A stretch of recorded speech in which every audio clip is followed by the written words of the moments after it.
Today we're talking about gatekeeping in D&D and tabletop RPGs in general, and let's be honest, you're probably already yelling at me down in the comments based on my title and thumbnail, aren't you? But here's the thing, there are actually two types of gatekeeping. One is bad and the other is good. And if you're yelling at me in the comments, you probably think I support the bad type, which I don't, but please don't stop typing because algorithm. First, let's talk about the bad type of gatekeeping, which is probably what you already know about, and then we'll hit on the good type of gatekeeping. Bad gatekeeping is any effort to keep undesirables out of the hobby in general. Now, the definition of an undesirable is going to vary by the person who's engaged in this type of gatekeeping. Historically, they tend to focus on certain categories such as gender, race, experience level, or play style. For instance, I've heard that some people engaged in this sort of gatekeeping might want to keep women out of the hobby, or they might disdain players who play the game differently from how they think the game should be played. The permutations of this are varied, of course. And frankly, this type of gatekeeping is stupid. Someone may personally not like playing with certain people, but that is a ridiculous basis for keeping anyone out of the hobby as a whole. Just because you don't want someone playing in your game doesn't mean that they shouldn't play in anyone's game. I mean, there is just no rational reason to take that stance. Nobody is ruining your precious hobby. There's plenty of room for everyone in tabletop RPGs. And I would argue that a confluence of thoughts, personalities, and playstyles strengthens the hobby. I know that it has certainly made my games better. Now let's talk about the good type of gatekeeping, which is what everyone is already doing, including you, even if you don't realize it. Even I do it. Example. Over the years of running games, I have developed a particular distaste, you might even call it disdain, for a particular type of player. The rules lawyer. This is the dude who will argue up and down with the game master for extended periods of time, bringing gameplay to a halt and generally ruining the fun atmosphere of almost any game. As a consequence, players who behave like that usually don't last very long in my games.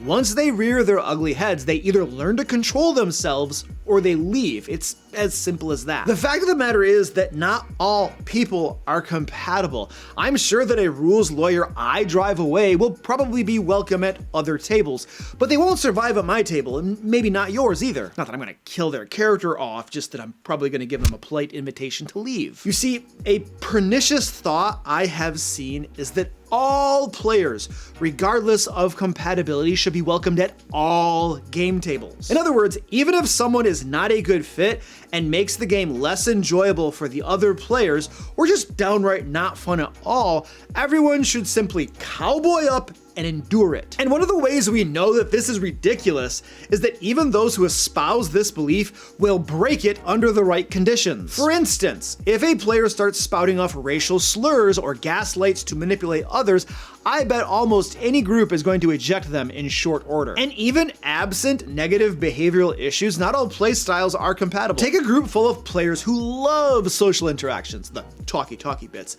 and give them a player who attacks anything that moves at first sight. There's gonna be some discord in that group, and fast. Now, yes, of course, many of these issues can be discussed and resolved to everyone's satisfaction, and the game can go on. Many times there's no need to kick anybody out. However, sometimes it's just not meant to be.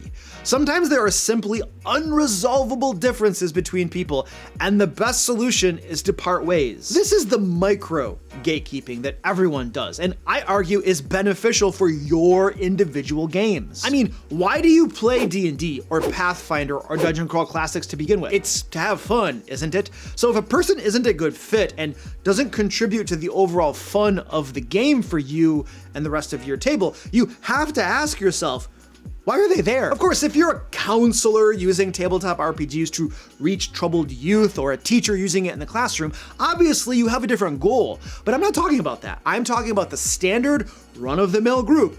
We're all there to have fun. So please, feel free to continue playing with others that you enjoy playing with. But as far as macro gatekeeping goes, trying to keep certain categories of players out of the hobby as a whole, I don't believe there's any room for that. I mean, this isn't your hobby after all, it's our hobby. So what does this mean for you? First, if you're a game master and you feel like one of your players just isn't a good fit for the group, don't be too hasty to kick them out. The first step is always talking with them, discussing what the issue might be, and seeing if you can resolve it. I've been able to resolve the majority of problems in my games by simply putting on my big boy pants and talking to my players.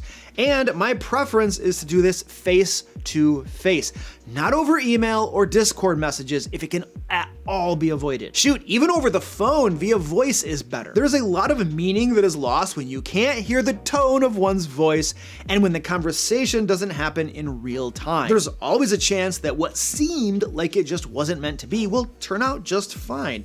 However, if it doesn't, then there is nothing wrong with parting ways, and you shouldn't feel bad about it either. There are lots of things outside our nucleus of control in this world, and this is often one of them. Also, as the game master, don't forget that it can be helpful to get other players' input on the matter. Especially if you sense there is friction between most of the players and one other player, it can be super helpful to ask them what's going on and what is causing the friction for them. This can give you critical insight that can aid you in resolving the issue. Now, if you are a player who feels like you are being gatekept out of a group, I suggest not being too hasty in assuming it's because of a category that you belong to, the bad type of gatekeeping that we discussed earlier, because it could be something much less pernicious, such as a matter of playstyle differences. As far as what you should do, you have a couple options. You can always just drop the group. I mean, you feel like they are excluding you and pushing you away. Would you really want to keep playing with them anyway? Or you could put on your big boy pants and talk with them about it. Try to find out what's going on. Is it something you are doing? And if so, how can you help make the game experience more enjoyable for everyone else? Let me tell you, the sheer level of maturity doing something like that requires would impress the crap out of me as a game master. Normally players would just drop the group and go straight to Twitter to complain and get everybody saying, "You're right for leaving them, they're a bunch of anyway."